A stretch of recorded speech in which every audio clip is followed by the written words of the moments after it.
Indonesia adalah negara yang sangat kaya, dengan hutan hujan tropis yang luas, garis pesisir pantai yang panjang, serta keanekaragaman hayati yang menjadi paru-paru sekaligus penyangga ekosistem global.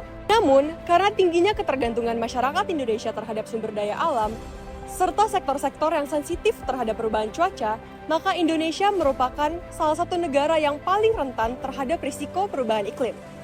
Ancaman perubahan iklim sudah nyata dan sudah kita rasakan dan dirasakan semua negara di dunia.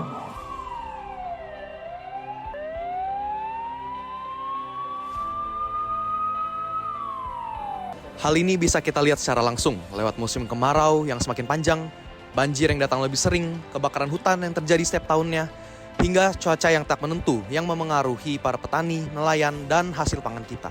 Menurut BBC News, diperkirakan pada tahun 2050, lebih dari 23 juta saudara kami akan secara langsung terpengaruh karena peningkatan ketinggian dari air laut. Berdasarkan data World Bank pada tahun 2023, diperkirakan Indonesia sudah menyumbang kurang lebih 670 juta emisi karbon. Jika kita bandingkan dengan setengah abad sebelumnya, itu sudah berbeda 16 kali lipat. Selain itu, Kementerian Lingkungan Hidup dan Kehutanan Republik Indonesia juga mengungkapkan bahwa selain bencana alam, perubahan iklim juga menyebabkan gagal panen dan dapat memicu ledakan populasi vektor pembawa penyakit seperti nyamuk dan lalat. Perubahan-perubahan ini sangat berbahaya bagi semua orang, terutama bagi masyarakat yang tinggal di daerah pesisir, daerah pedesaan, hingga daerah yang rawan bencana. Perubahan iklim bukan hanya masalah lingkungan, tetapi juga ekonomi, sosial, dan kemanusiaan.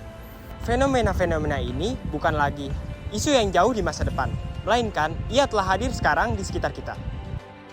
Perubahan tidak harus dilakukan dengan hal-hal yang besar, tetapi perubahan bisa dilakukan dengan hal-hal yang kecil yang kita lakukan setiap hari.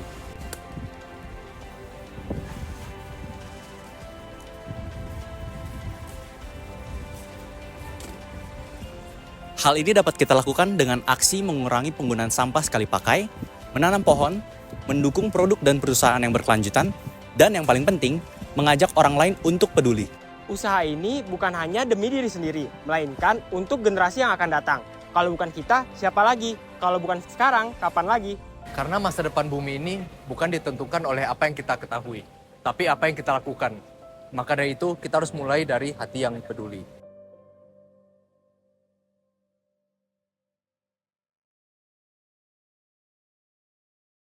We are the movement, we can change the world.